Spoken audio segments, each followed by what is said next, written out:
C'est un service de pointe avec une maternité de type 3, la seule dans le département, un pôle femmes, mères, enfants en tension depuis le départ de 3 anesthésistes sur 5.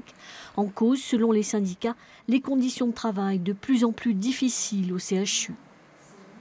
C'est des conditions de travail qui entraînent en fait des temps de travail extrêmement longs, donc des repos qui disparaissent puisqu'il faut assurer la continuité des soins, des alternances jour, nuit. Ce sont des médecins qui prennent donc des gardes ou des astreintes, qui parfois enchaînent 70, 80, 90 heures par semaine et qui ne sont pas reconnus pour ça.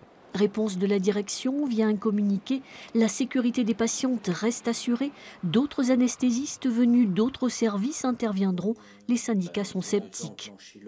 Les médecins du CHU de Nice vont être polyvalents, c'est-à-dire il va y avoir une mobilité au niveau de l'institution entre les deux sites où les interventions se font, que ce soit sur l'Archer ou sur Pasteur, pour assurer les missions. Mais ça, on ne peut pas l'entendre parce que ça va engendrer encore des mauvaises conditions de travail et une fuite des médecins. Ce n'est pas avec une telle action, un tel plan qu'on va pouvoir fidéliser nos professionnels.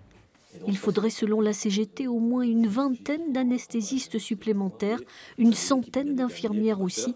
Un plan de recrutement est en cours. Il peine visiblement à aboutir.